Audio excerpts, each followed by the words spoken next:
अस्सलाम वालेकुम। Class 10 subject biology chapter number 10। आज हमने पढ़ना है लेक्चर 5 मैकेनिज्म ऑफ ब्रीथिंग। कि ब्रीथिंग का क्या मैकेनिज्म है। जब हम ब्रीथिंग करते हैं तो जो हमारे लंग्स हैं, डायफ्राम है, रिब्स है, इंटरकोस्टल मसल्स हैं, इनमें क्या चेंजिंग्स आती हैं जिनकी वजह से एयर हमारे लंग्स के अंदर आती है। और जब हम एक्सपायर करते हैं, जब हम एक्सहेल करते हैं तो एयर हमारे लंग्स से बाहर चली जाती है। मैकेनिज्म पढ़ना है। समझाने से पहले the best way to understand the mechanism is कि आप बैठे खुद और खुद बैठ के जो आप सांस ले रहे हैं, तो जब सांस ले रहे हैं अंदर लेके जा रहे हैं, बाहर लेके आ रहे हैं, बाहर लेके जब आप हवा आएंगे तो आपको यहाँ से नोज से पता चलेगा गर्म हवा फील होगी। तो क्या आपके अंदर चेंजिंग्स आ रही हैं, आपकी ये जो चेस्ट कैविटी है, जो लंग्स हैं, इनमें क्या चेंजिंग्स आ रही हैं, ये आप लोगों ने खुद ऑब्जर्व करना है, फिर आपको ये मैकेनिज्म समझ आएगा। समझाने से पहले मैं आपको बता दूं, ये मैंने आपके सामने लंग्स का स्ट्रक्चर बनाया है। ये हमारे पास left lung and this is right lung. Lungs के ऊपर आपको कल बताया था मैंने कि हमारे पास रिब्स होते हैं, 12 पेयर्स होते हैं रिब्स के, जो कि लंग्स के ऊपर होते हैं, लंग्स को प्रोटेक्ट करते हैं। और इन रिब्स के दरमियान में मसल्स प्रेजेंट होते हैं जो इन रिब्स को मूव करवाते हैं। उन मसल्स को हम कहते हैं इंटरकोस्टल मसल्स। ये हमने कल बात की।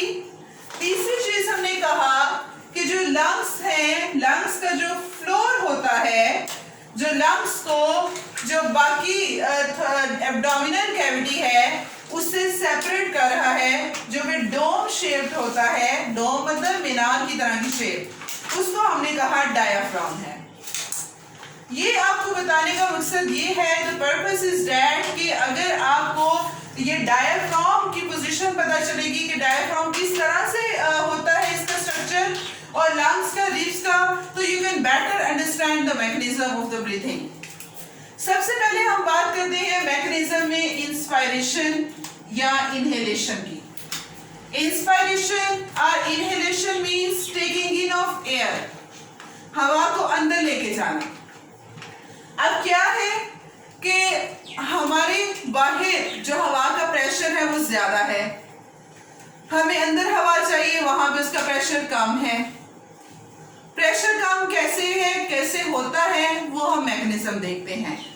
आप खुद इनहेल करें। जब आप इनहेल करेंगे तो आपने ऑब्जर्व किया है कि आपकी जो चेस्ट कैविटी है, थोरेसिक कैविटी है, ये ऊपर की तरफ मूव करेगी।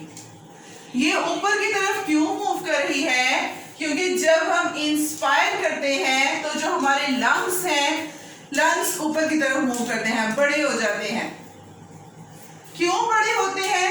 क्योंकि जो लंग्स के ऊपर रिब मसल्स हैं, ये रिब मसल्स जब कॉन्ट्रैक्ट करते हैं तो ये रिब्स ऊपर की तरफ मूव करते हैं, बाहर की तरफ, अपवर्ड एंड आउटवर्ड, ऊपर की तरफ, बाहर की तरफ मूव करेंगे। जब ये रिब्स मूव कर रही हैं, बोन्स मूव कर रही हैं, तो जाहिर सी बात है उसके जो नीचे लंग्स हैं वो भी मूव करेंगे। लंग्स का साइज क्या हो जाएगा? बड़ा। लंग्स का साइज बड़ा हो गया। अब यहाँ पे देखें, ये डोम शेप डायाफ्राम है।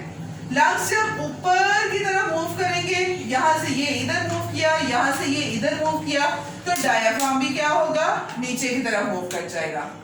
जैसे इलास्टिक होती है, दो एक साइड यहाँ पे और यहाँ पे दो चीजें और दरमियान में हमने इलास्टिक बांधी हुई है, दोनों को कनेक्ट किया है। जब हम चीजों को ऐसे मूव करेंगे तो इलास्टिक सीधी रिलैक्स हो जाएगी, रिलैक्स होगी और नीचे की तरफ मूव करेगी। जब हम दोनों चीजों को फिर इकट्ठा करेंगे, इलास्टिक ऊपर की तरफ आना शुरू हो जाएगी और वो कॉन्ट्रैक्ट करेगी, छोटी होगी।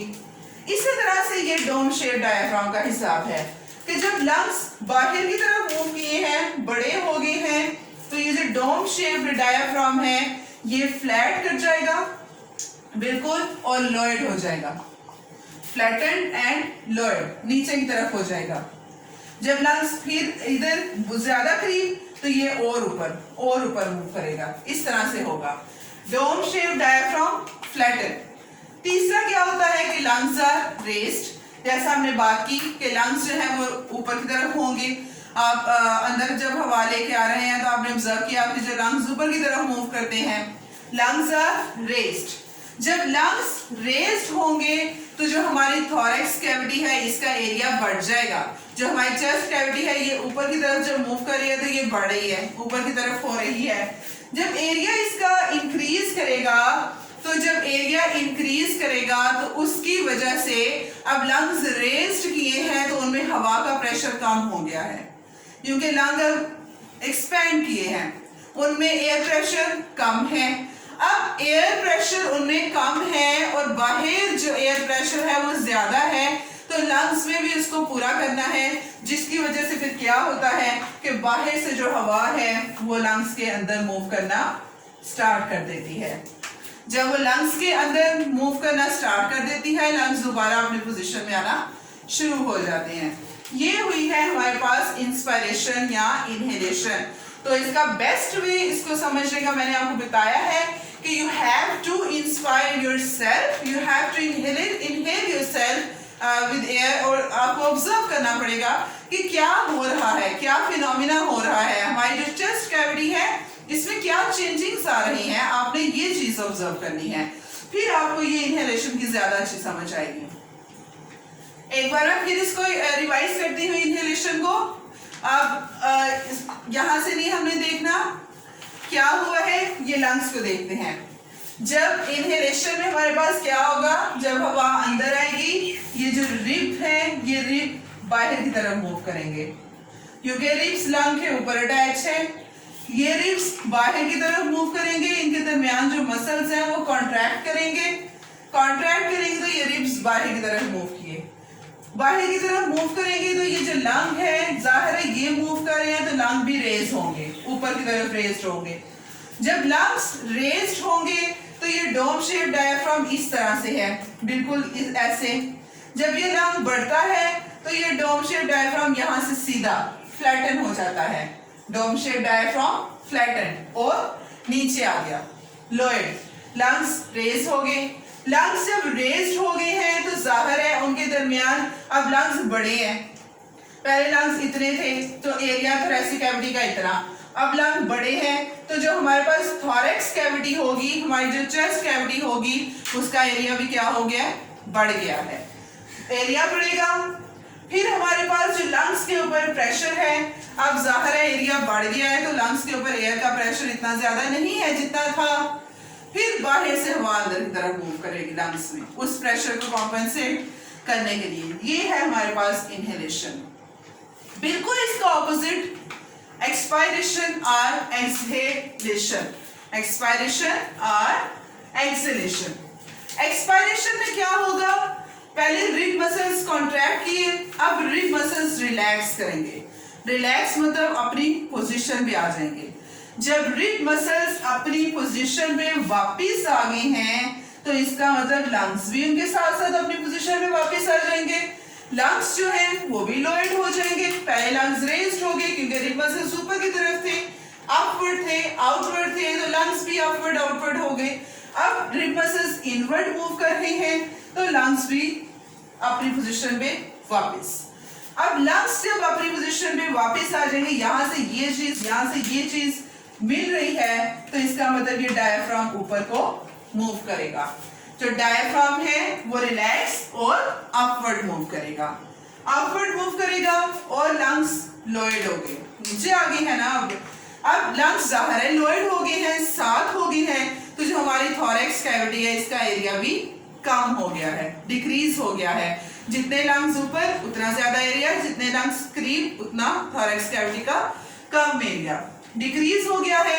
अब जब थोरैक्स कैविटी का एरिया डिक्रीज हो गया है, लंग्स सुकड़ रहे हैं, तो उनकी वजह से लंग्स के अंदर एयर का प्रेशर क्या है, ज्यादा है। अब एयर का प्रेशर ज्यादा है, लंग्स जो है उनका एरिया कम है, तो उस प्रेशर को कॉम्पेंसेट करने के लिए, बैलेंस करने के लिए वो एयर हमारी बॉडी से बाहर मूव कर जाती है। This is expiration, this is exhalation. इस तरह से हम एक्सहेल करते हैं। ये हमारे लंग्स में, रिब्स में और डायाफ्राम में चेंजिंग्स आती हैं। इसको याद करने का यही तरीका है कि आप लोगों ने जस्ट क्या करना है कि जो डायाफ्राम जो चेंजिंग्स आ रही है उनको ऑब्जर्व करना है। जैसे कहा जाता है कि हम पर मिनट 50 to 70 टाइम्स एक्सपायर और इनहेल करते हैं, सांस लेते हैं। और ये हमारा जो रेस्पिरेटरी सिस्टम है इसको हमारा ब्रेन कंट्रोल कर रहा है कि जो ही हमारे ब्लड में कार्बन डाइऑक्साइड बढ़ने लगती है तो हमारे लंग्स का जो रेस्पिरेटरी सिस्टम है वो एक्टिव हो जाता है। हम सांस लेते हैं और कार्बन डाइऑक्साइड को बाहर निकालते हैं और ऑक्सीजन को अंदर लेके आते हैं। तो इस तरह से हमारी बॉडी में इंस्पायरेशन और एक्सहेलेशन का प्रोसेस हो रहा है। आज हमने ये मैकेनिज्म पढ़ा है ब्रीथिंग का। आज हम मैकेनिज्म ब्रीथिंग का पढ़ लिया है। कल इंशाल्लाह हम अपना नेक्स्ट लेक्चर जो है वो पढ़ेंगे। आपने ये अच्छी तरह से करना है, एक्सपायरेशन और एक्सहेलेशन और इंस्पायरेशन और इनहेलेशन। होप सो आपको इसकी समझ आई है। अगेन मैं यही कह रही हूँ कि आपने अपने आप को ऑब्जर्व करना है, अपनी जो थॉरैक्स कैविटी है, थोरेसिक, इसमें जो चेंजिंग्स आ रही हैं उनको ऑब्जर्व करना है। तो then you can better understand this mechanism overall. तो ये हमारे पास आज हमने मैकेनिज्म पढ़ा है। Thank you so much.